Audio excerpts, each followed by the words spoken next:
Hello and welcome back to the Wii U 5. Asking for help is a tough thing, something I may even have to do myself. Asking for money is even harder. How do you convince someone to give you their hard-earned money? Perhaps they sat in a cubicle doing data entry for 8 hours, holding in their farts because they don't want to disturb their cubicle neighbors. And because their boss keeps a close eye on them, they can't take too many restroom breaks to let a little gas out. And after suffering, puckering their butthole, and maybe trying to let out microfarts in the hope that it will disperse before anyone can smell it, you want to ask for their money? And that's the thing. Sometimes when someone truly believes in you, they will chip in what they can to help. And that's what we're here to talk about today. Yooka-Laylee successfully asked for money to fund their game, clocking in a total of $3.3 million US, smashing all of its stretch goals and with a little left over to boot. That sounds like a lot of money to an individual, but we need to look at the fact that this can be both good and bad. First, the good. Clearly there are people willing to put their money out there to get a cute, colorful platformer on the market. Naturally, the heritage and pedigree of Yooka-Laylee's creators is partially responsible. They are the people who brought us BanjoKazooie. In fact, come to think of it, that's almost entirely what's responsible for its success,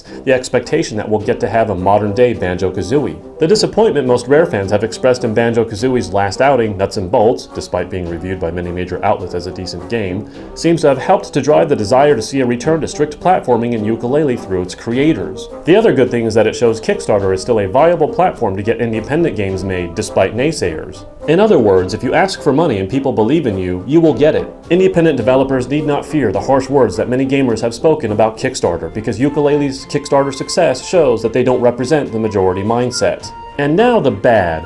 Monumental Expectations. You see, $3.3 million is a lot of money in and of itself, but in the modern day of gaming development, that's chump change. I'm serious. If there's one thing I know about gamers, they want it all. They want great graphics, they want an expansively lengthy game full of content, they want perfect gameplay, and they want the game to cost half what it costs now. Obviously, the only way to meet those first two and keep the $60 price tag is to sell the game on the order of several million. That way the slender profit per game adds up. Or to use DLC, which is generally overpriced when its content is stacked against the main game. Monumental expectations can sometimes mean monumental tasks for the development team, some that may be nigh impossible if the October 2016 release date is to be met. In other words, a lot is riding on the line for Playtonic Games, and in some ways on the magnitude of their future as developers. And then there's also sales expectations. You may have noticed it, but if you haven't, the current generation of games and systems relies heavily on one primary factor to sell big numbers: marketing. And this has led to big games requiring marketing budgets that match or exceed their own development costs. You see, it's no longer enough to have a good game, but now you have to put it in front of everyone's faces or people just aren't going to know about it.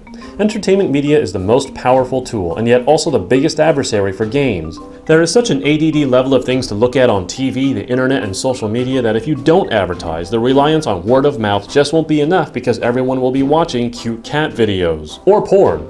Mostly cat videos, I hope. If Yooka-Laylee is to sell, people need to know about it. Even though the game has already been paid for through funding, how do you build a reputation when not enough people are playing your game? What I'm getting at here is that people have extremely high hopes and expectations of Yooka-Laylee because of its record-breaking success on Kickstarter. If they're not met, there may be greater repercussions. Playtonic Games will not have only shot themselves in the foot, but may serve to continually and further destroy confidence in Kickstarter games in general. While I don't personally think Yooka-Laylee will become one of the failure stories, this can have a direct impact on other Kickstarters for small indie teams with reasonable budgets as people become increasingly wary of investing. In order to meet these expectations, they may have to take shortcuts, namely in the graphics department and/or the release date. What if, in order to make the game everyone wants, they have to delay it into mid-2017? And of course, let's think about what system this affects the most: the Wii U. By mid-2017, all eyes may be on Nintendo's next system. Will anyone even want Yooka-Laylee on the Wii U at that point? Development time and money may have been wasted on the Wii U version if no one's going to buy it because the next Nintendo system looms on the horizon, further giving other developers the idea that Nintendo fans only buy Nintendo games. Will I buy Yooka-Laylee day one on the Wii U? You bet I will, unless I've already traded it in for the Nintendo NX. Then I'll just have to get it on another platform.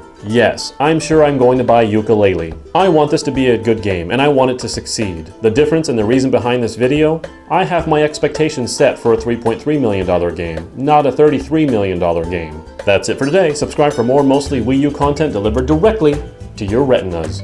I'll see you next time on the Wii U 5.